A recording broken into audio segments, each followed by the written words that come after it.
Ich sterbe lieber wie ein Indianer draußen im Wald, als dass ich am Burnout zugrunde gehe.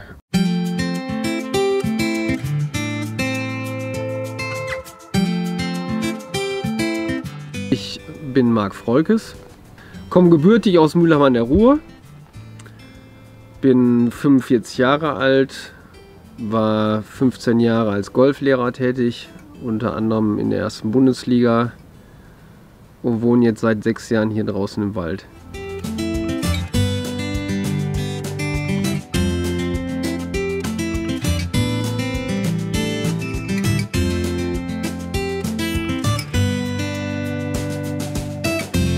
Meine Küche ist hier und dazu gehört auch der selbstgemachte Ofen mit 2 Kammern.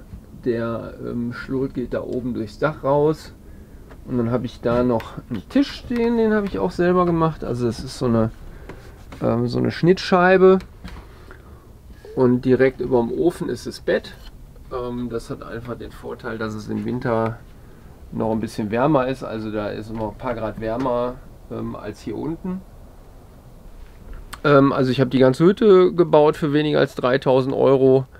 Den Schrank habe ich selber gebaut, die Couch, den Tisch, das Bett, den Ofen, alle Regale und so. Und die Tür und die Elektroinstallation. Also ich habe 2 Solarpanels auf dem Dach, die mich mit Strom versorgen für einen Akkuschrauber, für die Akkumotorsäge, Haarschneider, Mixer, Smartphone und Tablet. Und das funktioniert gut. Also da kann ich nur Werbung für machen. Auf dem Zenit meiner Laufbahn bin ich dann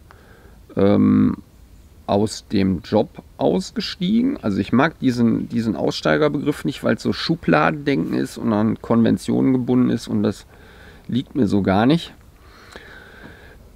Ja, und dann habe ich halt so Mobbing erlebt und war nicht weit vom Burnout weg und war depressiv. Also ich habe dann nachts nicht mehr geschlafen, hatte so diffuse Ängste und mir ging es total dreckig.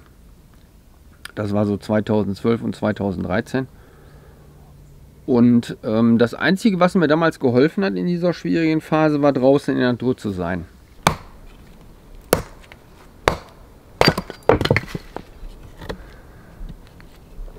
Ich habe keine Plastikfolie verbaut unterm Dach und auch sowieso nicht in den Wänden.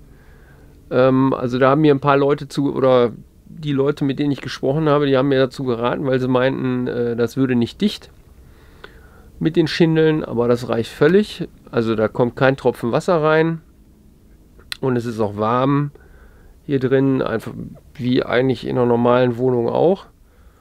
Der Ofen, der macht ordentlich Temperatur. Die hält sich nicht so lange, die Wärme hier drin. Also so nach 2-3 Stunden wird es dann wieder ein bisschen kälter. Und ich muss dann einfach im Winter gucken, dass ich dann die meiste Zeit hier bin und den Ofen nicht ausgehen lasse. Nachts wird es dann kalt, weil der Ofen dann relativ schnell wieder die Hitze verliert. Da braucht man einfach ein paar ordentliche Decken und so. Und dann geht auch das. Aber ich meine, also richtige Minusgrade, so dass es halt richtig kalt ist, also zweistellige Minusgrade haben wir alle höchstens 2-3 Wochen hier. Und wir sind auf 511 Meter, also da kann es schon auch mal richtig kalt werden und auch Schnee liegen. Und hier gibt es noch einen Kühlschrank.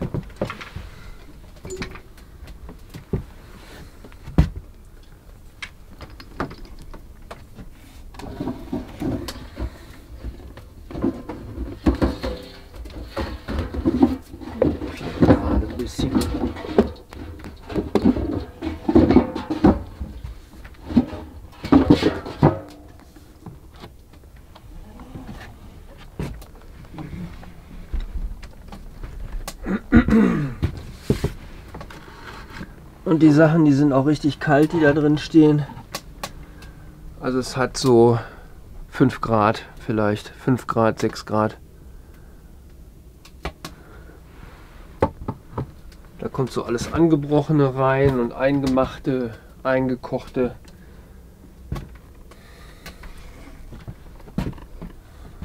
Da vorne ist 20 Meter Luftlinie ein Hexenplatz.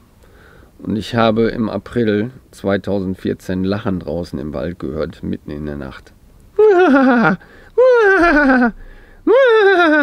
So 10-mal hintereinander. Und dann habe ich gesagt, beim 11. Mal gehe ich jetzt raus und gucke, was da los ist.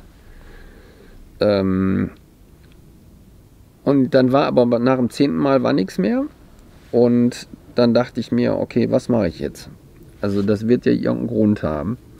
Dann habe ich in der nächsten Nacht draußen übernachtet, genau an der Stelle. Aber es war nichts mehr. Und ich habe dieses Lachen auch nie wieder gehört. Das war Episode Nummer 1. Episode Nummer 2, die unheimliche Gabel. Ich habe mal eine Gabel selber gemacht mit 2 Zinken, die war ungefähr so lang und war dann plötzlich irgendwann verschwunden und tauchte nach Wochen auf, indem ich um 3 Uhr nachts wach wurde und diese Gabel an meinem Bett lehnte, wie hingestellt. Und es kann kein Mensch in dem Tipi gewesen sein, weil Rala bei mir war und die bellt, wenn da jemand reinkommt. Und die Gabel, die kann auch nirgendwo runtergefallen sein. Und als ich ins Bett gegangen bin, dann lehnte die auch nicht dort. Kann man sich auch seine Gedanken darüber machen. Episode Nummer 3, der unheimliche Stein. Oder der magische Stein. Da war zufälligerweise auch noch jemand anders dabei, der sehr rational ist, nämlich meine Ex-Freundin. Und wir haben unter einem Tarp übernachtet, so 3 Kilometer weg von hier. Und haben das Tarp abgestützt mit so einem Wanderstock, der im Boden steckte. Und da haben wir den Hund dran befestigt. Und damit er jetzt nicht die Stange wegziehen kann, also den Wanderstock, habe ich so einen großen Stein auf die Leine gelegt. Also man muss sich das so vorstellen, ich habe rechts geschlafen, Alex links, zwischen uns diese Stange und außen war die Rala mit der Leine angebracht. Und da lag dieser Stein. So, und den Stein, den hätte man nicht so ohne weiter, also als Frau schon gar nicht bewegen können. Und um irgendwann Mitternacht machte Alex mich dann wach und sagte, sag mal, wo ist denn der Stein? Und die hat mich dann da wach gemacht und die Frage gestellt und ich war völlig verpennt und guck so und wo ist denn der Stein? Und dann bin ich halt raus. Und dann lag der Stein 1 Meter weiter links. Außerhalb unseres Tarps. Es gibt komische Sachen in der Natur. Es war aber niemals bedrohlich oder böse, sondern es hatte immer eher den Eindruck, als wenn die Natur zeigen will, du kannst uns zwar nicht sehen, wir sind aber da und wir sind dir auch nicht böse gesonnen, sondern wir machen uns auf unsere Art und Weise jetzt mal bemerkbar. Spooky, vor allem wenn man alleine ist. Hattest du manchmal Angst? Ja, also in solchen Situationen habe ich Angst gehabt. Die Frage ist, wie man dann damit umgeht. Also Flucht. Ich meine, ich habe ja keine Gabel im Kopf stecken gehabt. Also das wäre im Prinzip auch möglich gewesen. Aber das ist halt alles nicht passiert. Und dann habe ich halt eine Kerze angezündet, als die unheimliche Gabel da war und dachte so, okay, ist ja eigentlich nichts passiert, die Gabel ist zurückgekommen. Aber man sucht dann halt krampfhaft nach Gründen oder nach Ursachen und wie kann das sein, dass die Gabel da auftaucht und da so angelehnt ist. Ja, da kann man lange spekulieren. Ich habe es bis heute nicht erkannt. Ja, wir stehen an meinem alten Tipi-Platz und hier habe ich 4 Jahre gelebt. Was noch davon übergeblieben ist, ist erstmal nichts und das ist auch gut so. Und dieser Gedenkstein, den ich von jemandem geschenkt bekommen habe, der in Hammelbach wohnt und solche Sandsteine bearbeitet.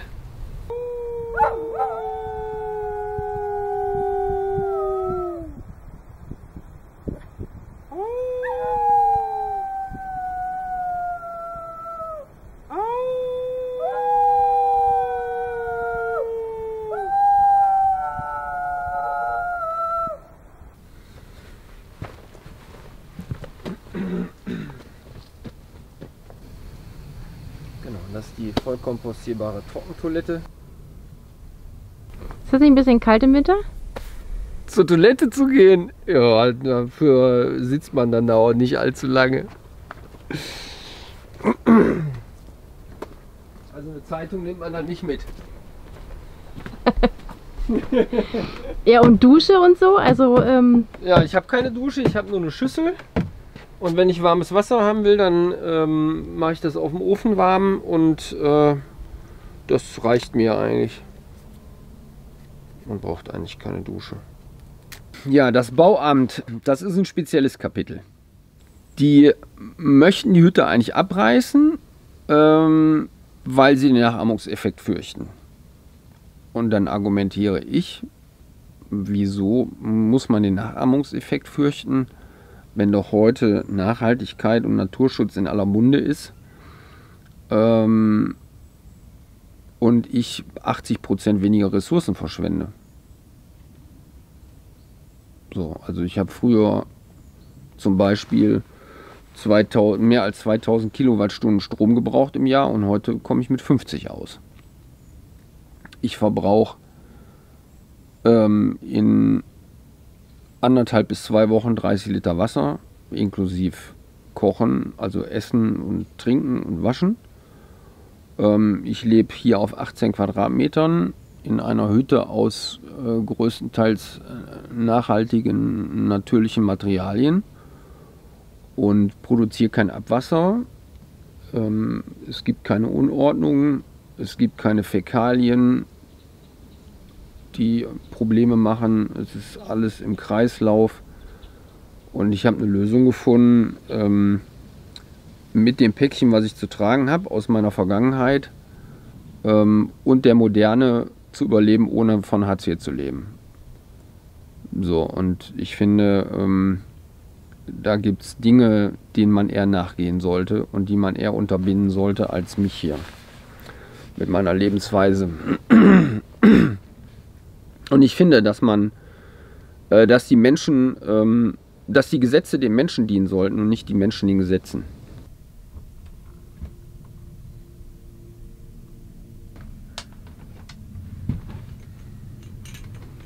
Und wenn es dann im Sommer mal zu heiß wird, kann ich hier auch die Klappe oben öffnen. Die Vorrichtung habe ich auch selber gebaut. Genau, ich könnte die noch weiter öffnen, aber das reicht jetzt erstmal. Oder wenn auch irgendwelche Tiere hier drin sind, dann können die da wieder rausfliegen.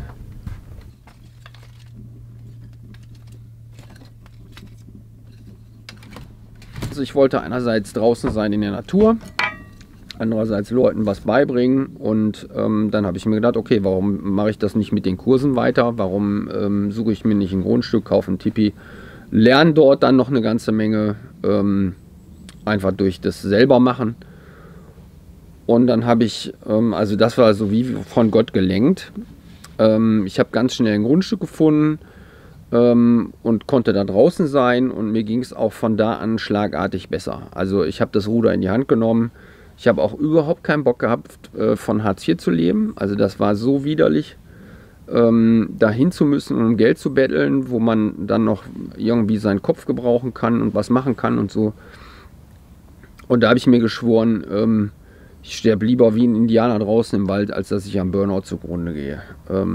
Ich finanziere mich über meine Kurse, die ich mache für Leute, die sich für Natur interessieren und die Lebensweise. Ich habe 8 Bücher geschrieben, mache Fernsehauftritte und Vorträge. Ja, mir geht's rundum besser. Also mir geht's seelisch besser, ich mache eine schöne Arbeit, ich kann mir meine Zeit frei einteilen, ich verdiene viel weniger Geld, kann aber mehr sparen als früher. Und ich rede auch immer ganz offen darüber, was ich verdiene. Also ich mache zwischen 7.500 und 11.000 Euro Umsatz im Jahr. Bin als Kleinunternehmer tätig, habe ein Gewerbe angemeldet und ich bin sehr zufrieden mit dem, was ich mache. Und ich bin auch sehr zufrieden mit der Hütte, die liebe ich. Warum riechst du da dran? Ich halte das Holz zwischen Oberlippe und Nase, weil man da ganz gut testen kann, ob das noch nass ist oder feucht. Also wenn es dann kalt sich anfühlt, dann lässt man das Holz noch ein bisschen liegen, weil da noch Feuchtigkeit drin ist. Und wenn sich das so angenehm anfühlt, dann ist es schön durchgetrocknet. Genau, das kann man ganz gut testen damit.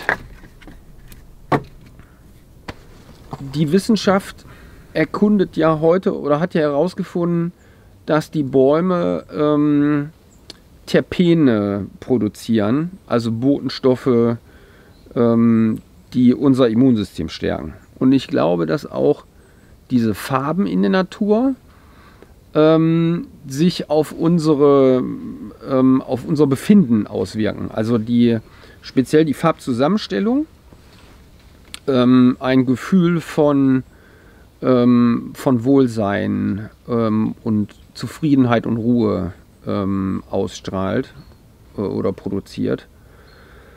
Und was natürlich auch noch dazu kommt, ist, dass ich durch dieses Selbermachen und durch dieses Werkeln mit Holz und natürlichen Materialien, man würde sagen in der Psychologie, die Selbstwirksamkeit zurückgewinne. Das heißt also, in der Anthroposophie wird das auch oft gemacht.